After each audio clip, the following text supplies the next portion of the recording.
दोस्तों, आज की टॉप 20 शेयर मार्केट खबरें जानिए सबसे पहले और सबसे तेज।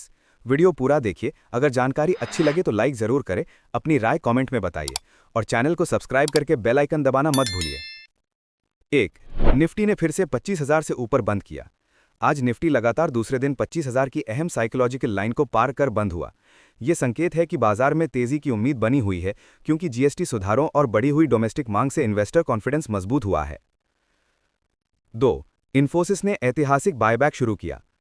इन्फोसिस ने अपनी अब तक की सबसे बड़ी शेयर बायबैक की घोषणा कर दी है। ये कदम शेयरधारकों को फायदा पहुंचाने और कंपनी के फाइनेंशियल स्ट्रेंथ दिखाने के लिए लिया गया है। 3। सेबी ने बड़ी आईपीओ और विदेशी निवेशकों के लिए नियम आसान किए। सेबी ने आज फॉरेन इन्वेस्टर्स के लिए बाजार में एंट्री आसान करने और लार्ज आईपीओस के न्यूनतम आकार को घटाने वाले नए नियम पेश किए हैं। इससे आईपीओ और विदेशी निवेशों में तेजी आने की उम्मीद है। 4। अमेरिकी टैरिफ का असर। एफपीआई आउटफ्लोज $4 बिलियन तक पहुंचे, रुपया गिरा। यूएस इंडिया टैरिफ नीतियों की वजह से भारतीय शेयर बाजार प्रभावित हुआ। विदेशी इंस्टीट्यूशनल इन्वेस्टर्स ने लगभग $4 बिलियन निकाले और रुपया डॉलर के मुकाबले नई निचली सीमा पर आ गया। 5। सेबी की कार्रवाई। फ्यूचर्स ऑप्शंस ट्रेडिंग में सख्ती से बाजार में 1,75 लाख करोड़ रुपए का वाइप आउट। सेबी ने स्पेक्युलेटिव एफ&ओ ट्रेडिंग पर कार्रवाई की है, जिससे बीएसई और एनएसई के मार्केट कैप में करीब 1.75 लाख करोड़ रुपए की गिरावट आई है। 6। सेबी ने आईपीओ और विदेशी निवेशकों को आसान किया दरवाजा। सेबी ने रूल्स बदले हैं ताकि विदेशी निवेशक यानी एफपीआई भारत में इन्वेस्ट करना आसान हो जाए। अब बड़ी आईपीओस के लिए मिनिमम शेयर जनता में बेचने का हिस्सा 5% से घटाकर 2.5% कर दिया गया है, खासकर उन कंपनियों के लिए जिनकी मार्केट कैप 5 ट्रिलियन रुपए से ज्यादा है। इसके अलावा पब्लिक फ्लोट रिक्वायरमेंट पूरी करने की समय सीमा बढ़ाई गई है। ये कदम मार्केट रिफॉर्म्स की दिशा में बड़े बदलाव का संकेत है। 7। इन्फोसिस का बड़ा बायबैक प्रस्ताव, 18,000 करोड़ रुपए पर चर्चा। इन्फोसिस ने एक जबरदस्त बायबैक का ऐलान किया है। करीब 18,000 करोड़ रुपए का प्रपोजल है, जिसमें शेयर्स 1,800 रुपए प्रति शेयर की कीमत पर वापस लिए जाएंगे, जो पिछले क्लोजिंग प्राइस से करीब 19% प्रीमियम है। इससे कंपनी के शेयरधारकों का विश्वास बढ़ सकता है। 8। निफ्टी आगे बढ़ने की उम्मीद, 25,300 तक लक्ष्य। एक्सिस सिक्योरिटीज के राजेश पालविया का फोकास्ट है कि निफ्टी अगले कुछ दिनों में 25,300 तक जा सकता है, अगर मेटल्स और मिड कैप आईटी सेक्टर्स अच्छा परफॉर्म करें। बैंक निफ्टी का टारगेट भी लगभग 55,200 रखा गया है। 9। विदेशी निवेशकों की निकासी और रुपया दबाव में। यूएस टैरिफ की वजह से भारतीय इक्विटी बाजार में दबाव है। विदेशी निवेशक यानी एफपीआईज ने लगभग $4 बिलियन बाहर निकाले और रुपये ने नया निचला स्तर देखा। ये संकेत हैं कि ग्लोबल ट्रेड टेंशन्स और एक्सपोर्ट इंपोर्ट इम्बैलेंस से मार्केट प्रभावित है। 10। बाजार में बढ़त जारी। निफ्टी लगातार दूसरे दिन 25,000 से ऊपर बंद हुआ। निफ्टी ने लगातार दूसरे दिन 25,000 से ऊपर बंद किया है। आईटी स्टॉक्स और इन्फोसिस के बायबैक के अनाउंसमेंट से तेजी बनी रही। इस तरह निवेशकों में भरोसा दिखा है कि मार्केट में अभी मोमेंटम है।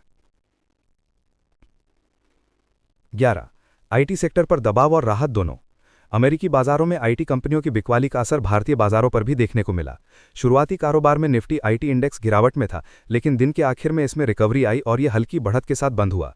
इन्फोसिस और टीसीएस जैसे दिग्गज स्टॉक्स ने मार्केट को सपोर्ट किया।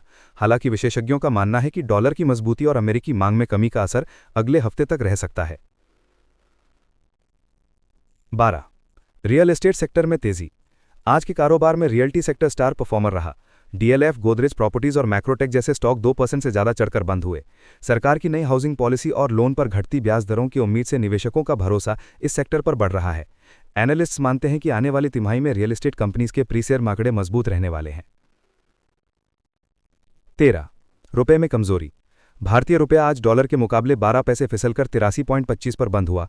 शुरुआती कारोबार में रुपया स्थिर था, लेकिन विदेशी फंड्स की बिकवाली और क्रूड ऑयल की बढ़ती कीमतों का दबाव दिखा।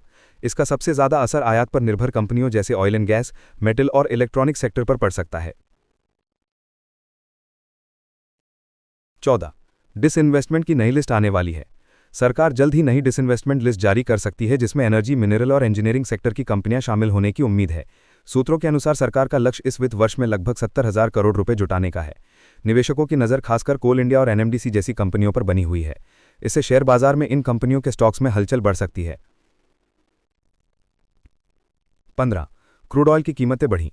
अंतर्राष्ट्रीय बाजार में क्रूड ऑयल की कीमतें $76 प्रति बैरल तक पहुंच गई हैं। इसका सीधा असर भारत की oil marketing companies HPCL, BPCL और आईओसी पर देखने को मिला, जिनके स्टॉक्स दबाव में रहे। दूसरी ओर रिलायंस इंडस्ट्रीज को इससे कुछ सपोर्ट मिल सकता है क्योंकि इसकी रिफाइनिंग मार्जिन में सुधार होता है। एक्सपर्ट्स का कहना है कि अगर क्रूड $80 के ऊपर चला गया तो महंगाई और चालू खाता घाटे पर असर पड़ सकता है। 16. फार्मा सेक्टर में खरीदारी का दौर। आज फार्मा इंडेक्स मजबूत बढ़त के साथ बंद हुआ। सन फार्मा, डॉक्टर रेड्डीज और सिप्ला जैसे बड़े स्टॉक्स 1.5% से 3% तक चढ़े। अमेरिकी एफडीए से कुछ दवाओं की मंजूरी मिलने और एक्सपोर्ट ऑर्डर्स में बढ़ोतरी की खबरों ने सेक्टर को सपोर्ट दिया। इसके साथ ही निवेशकों को उम्मीद है कि आने वाले तिमाही नतीजों में फार्मा कंपनियां बेहतर प्रदर्शन करेंगी। 17. आईपीओ मार्केट फिर हुआ एक्टिव। इस हफ्ते 3 नए आईपीओ लॉन्च हुए और सभी को अच्छे सब्सक्रिप्शन मिले। खासकर एक मिड कैप आईटी कंपनी का आईपीओ पहले ही दिन 5 गुना सब्सक्राइब हो गया। ग्रे मार्केट प्रीमियम भी मजबूत बना हुआ है, जिससे लिस्टिंग गेन की उम्मीद बढ़ गई है। मार्केट एनालिस्ट का मानना है कि अगर ये ट्रेंड जारी रहा तो आने वाले महीनों में कई बड़ी कंपनियां भी आईपीओ लाने की तैयारी करेंगी। 18. बैंकिंग सेक्टर में हलचल। आज बैंकिंग इंडेक्स मिला जुला रहा। एचडीएफसी बैंक और आईसीआईसीआई बैंक जैसे प्राइवेट बैंक्स में गिरावट देखने को मिली, जबकि पब्लिक सेक्टर बैंक्स एसबीआई और पीएनबी में हल्के तेजी रही। आरबीआई के हाल ही में किए गए लोन ग्रोथ पर दिशा निर्देश और बढ़ते एनपीए पर चिंता निवेशकों की धारणा को प्रभावित कर रही है। हालांकि एनालिस्ट का मानना है कि लंबे समय में बैंकिंग सेक्टर के फंडामेंटल्स मजबूत हैं।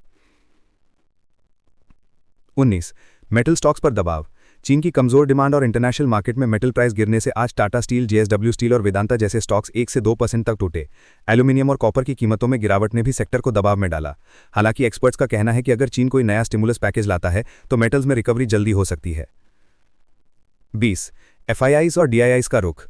आज विदेशी निवेशक यानी एफआईआईज ने करीब 1200 करोड़ रुपए के शेयर बेचे, जबकि घरेलू संस्थागत निवेशकों यानी डीआईआईज ने करीब 900 करोड़ रुपए की खरीदारी की। इसका सीधा असर बाजार पर पड़ा और सेंसेक्स निफ्टी में वॉलेटिलिटी देखने को मिली। मार्केट एक्सपर्ट्स का मानना है कि आने वाले दिनों में एफआईआईज का रुख डॉलर और ग्लोबल बॉन्ड यील्ड पर निर्भर करेगा। तो दोस्तों, आज की टॉप 20 शेयर मार्केट खबरें यहीं खत्म होती हैं। आप नीचे कमेंट में बताइए आप कौन सी कंपनी या सेक्टर की रोजाना खबरें देखना पसंद करेंगे। हम उन्हें भी जरूर कवर करेंगे। वीडियो पसंद आया हो तो लाइक कीजिए, शेयर कीजिए और चैनल को सब्सक्राइब करके बेल आइकन दबाना मत भूलिए। कल फिर मिलते हैं नए अपडेट्स के साथ।